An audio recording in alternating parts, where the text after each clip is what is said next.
मैं हूं अजय कुमार। आप देख रहे हैं मेरा यूट्यूब चैनल अजय हिंदुस्तानी। एक बार फिर आप सबका स्वागत है। ममता बनर्जी, आप सब ममता बनर्जी और उनकी राजनीति को बड़ी अच्छी तरह से समझते हैं और जानते होंगे। पश्चिम बंगाल की मुख्यमंत्री हैं और तृणमूल कांग्रेस की यानी कि टीएमसी की संस्थापक हैं। लगातार तीसरी बार मुख्यमंत्री हैं पश्चिम बंगाल की। उनकी राजनीति के बारे में कहा जाता है कि वो तुष्टीकरण की राजनीति करती हैं, यानी कि मुस्लिम परस्त राजनीति करती हैं और हिंदू विरोध की राजनीति करती हैं। सनातन धर्म की जो मान्यताएं हैं उनको वो नहीं मानती हैं, लगभग ऐसा लगता है। और जय श्री राम के नारे से उनको बहुत बड़ी चिढ़ है। आपको याद होगा कि पश्चिम बंगाल में जब विधानसभा के चुनाव हुए थे तो जो कोई भी उनके सामने जय श्री राम का नारा लगाता था उस पर केस भी हो जाता था और उनको बहुत चिढ़ होती थी उस नारे से। बहुत असहज हो जाती थी वो जय श्री राम का नारा सुनते ही और उस पर कार्रवाई की धमकी देती थी और कार्रवाई की गई है लोगों पर जय श्री राम का नारा लगाने पर। एक नेता जो मुस्लिम परस्त राजनीति में माहिर है और हिंदू विरोध की राजनीति करके लगातार 3 बार मुख्यमंत्री बनता है और उसका अगर मन परिवर्तित होता है और वो हिंदू संस्कारों की और सनातन धर्म की बात करता है तो सोचने पर मजबूर कर देता है कि ऐसा क्या हुआ जो हृदय परिवर्तन ममता बनर्जी का हो गया। अभी पिछले कुछ दिनों पहले उन्होंने एक बयान दिया था गंगा सागर बनाम महाकुंभ के बारे में। उनका कहना था कि जो महाकुंभ है जो प्रयागराज में होने जा रहा है उस पर सरकार यानी कि केंद्र सरकार हजारों करोड़ रुपया खत्म करती है, करोड़ों करोड़ रुपया उस पर खत्म करती है। जबकि गंगा सागर का जो तीर्थ है उसके लिए सरकार उतना ध्यान नहीं देती है। गंगा सागर पर एक पुल बनना था जो अभी तक नहीं बना है। अब जाके जब लगातार 14 साल मुख्यमंत्री रहने के बाद पश्चिम बंगाल की ममता बनर्जी को गंगा सागर की याद आई है कि वहां पर एक पुल होना चाहिए ताकि जो तीर्थयात्री हैं वो सुगमता से गंगा सागर में जाकर स्नान कर सकें। 14 साल के बाद उनको इस चीज की याद आई है, उनको पता चला है कि वहां एक पुल की जरूरत है और वो बात करती हैं कि महाकुंभ में सरकार सैकड़ों करोड़ रुपया खत्म करती है, सैकड़ों करोड़ रुपया देती है केंद्र सरकार, पर वो पश्चिम बंगाल का जो गंगा सागर है उसके लिए नहीं देती है।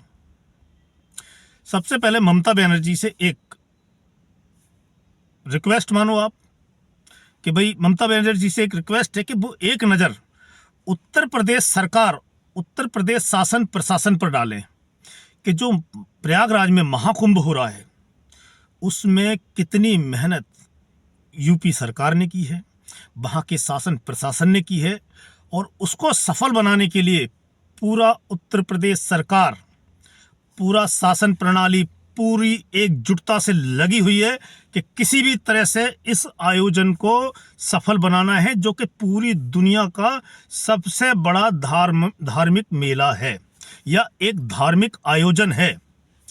उम्मीद है कि 40 से 50 करोड़ लोग महाकुंभ में डुबकी लगाने आएंगे। महाकुंभ इसकी दिव्यता और भव्यता देखते ही बनती है अभी से, हालांकि अभी टाइम है महाकुंभ को शुरू होने में। 40 से 50 करोड़ लोगों को मैनेज करना बहुत बड़ी बात है किसी भी एक राज्य सरकार के लिए भारत में। आप समझ सकते हैं कि 40 से 50 करोड़ का मतलब है कि दुनिया का तीसरा सबसे बड़ा देश, यानी कि चाइना और अमेरिका के बाद अगर किसी देश की आबादी अगर इस हिसाब से जोड़ी जाए तो महाकुंभ की होगी, क्योंकि तीसरे नंबर का देश है अमेरिका। अमेरिका की आबादी भी 36-37 करोड़ है, उससे ज्यादा लोग तो महाकुंभ में डुबकी लगाएंगे।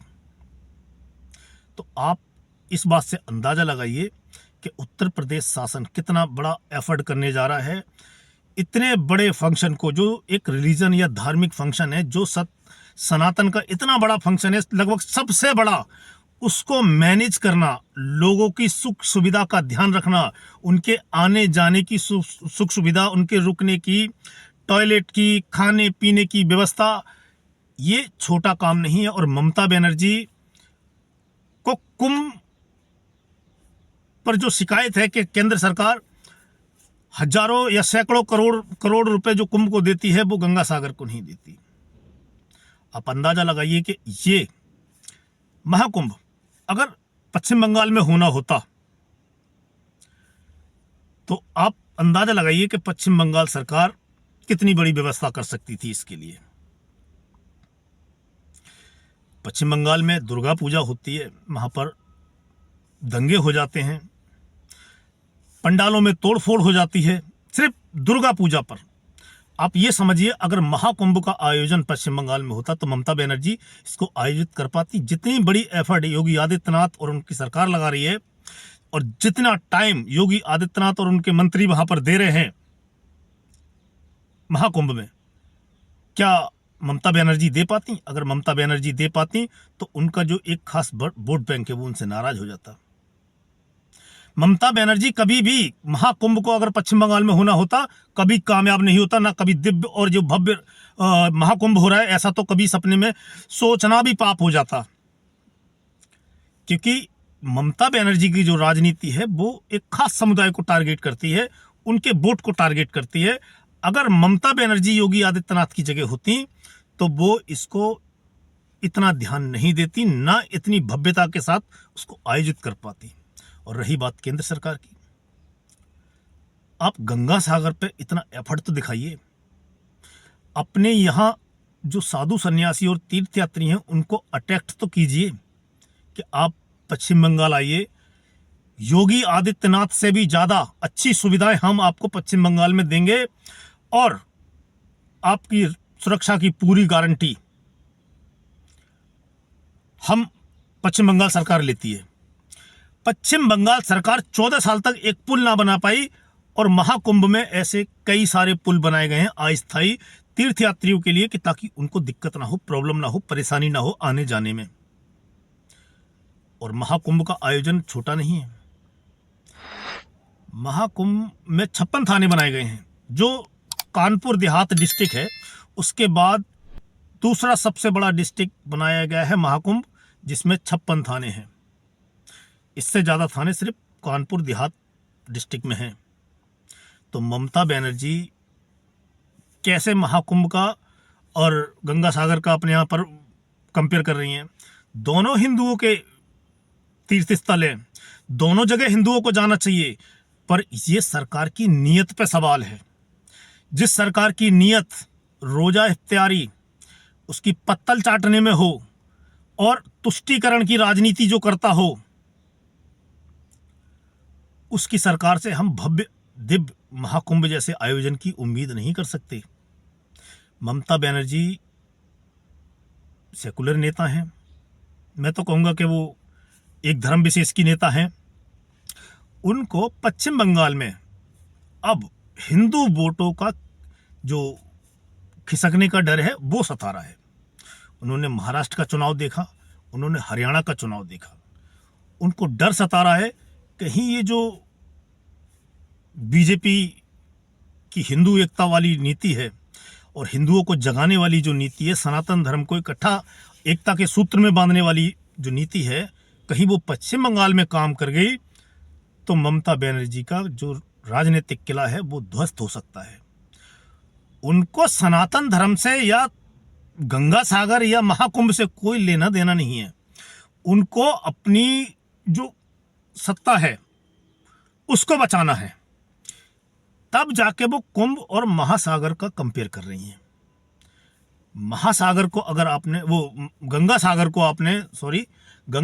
आपने अगर इतना ही भव्य और दिव्य बनाना है तो आप एफर्ट लगाइए, केंद्र सरकार झक मार के आपके पीछे आएगी। अरे आप कुछ करिए तो सही। आप गंगा सागर के नाम पर आ तो गए मीडिया में बोलने के लिए कि पुल बनाना था और केंद्र सरकार ने नहीं बनाया। राज्य सरकार की क्या जिम्मेदारियां हैं वहां पर? राज्य सरकार पुल नहीं बना सकती। आपको 14 साल के बाद पता चला कि अगर वो केंद्र सरकार को बनाना है तो फिर आप क्यों बना रहे हो? अगर वो जिम्मेदारी केंद्र सरकार की है तो आप क्यों बना रहे हो उसको? क्योंकि जो फ्लाईओवर बनाना है या जो पुल बनाना है वो गंगा सागर के जाने के लिए वो आपने बनाना है और आप नहीं चाहते थे कि हिंदुओं को फैसिलिटेट किया जाए पश्चिम बंगाल में, क्योंकि इससे आपका वोट बैंक खिसक जाएगा। तो आपको सनातन से, महाकुंभ से या गंगा सागर से कोई लेना देना नहीं है। आपको ये डर सता रहा है कि पश्चिम बंगाल का अगर हिंदू जाग गया, सनातनी जाग गया, तो आपकी सत्ता की चूल्हे हिल जाएंगी और आप सत्ता से बाहर चले जाओगे। ममता बनर्जी का डर जायज है, क्योंकि देश में हिंदू जाग रहा है। जिस जिस स्टेट में जागा है, जिस जिस राज्य में जागा है, उसने वहां पर फिर दोबारा मुड़ के सेकुलर पार्टियों की तरफ नहीं देखा है जल्दी। जब तक भारतीय जनता पार्टी जैसी पार्टियां हैं, जब तक वो गलती ना करें बहुत बड़ी, तब तक एक बार सत्ता में आने के बाद दोबारा सेकुलर पार्टियों को मौका नहीं दिया है। आपको मैं बता रहा हूं, 2027 में यूपी में विधानसभा का चुनाव होगा। कुछ लोगों को लग रहा है कि 2024 के लोकसभा चुनाव में कुछ सीटें उनको ज़्यादा मिल गई, तो वो जो 2027 का जो किला है वो फतेह कर लेंगे, पर ऐसा नहीं होगा। जनता बहुत समझदार है, जनता सब समझती है। ममता बनर्जी को सब जानते हैं कि ममता बनर्जी की राजनीति कैसी है। तो ममता बनर्जी जो महाकुंभ के बारे में बोल रही है, उनको महाकुंभ की भलाई से कोई मतलब नहीं है। उनको गंगा सागर का डेवलपमेंट नहीं करना है, उनको विकास नहीं करना है। उनको नहीं चाहिए कि तीर्थयात्री यहाँ पर आए। वो अपने इख्तियार की पार्टियां करके ही अपनी सत्ता बचाने के विश्वास रखती हैं। उनको सनातनी वोटों की जरूरत नहीं है। हाँ, जो सनातनी उनको वोट देता है उसको जागने की जरूरत है कि उसको किसको वोट करना चाहिए। आज के वीडियो में इतना ही। मिलते हैं आपसे अगले वीडियो में। तब तक के लिए जय हिंद, जय भारत।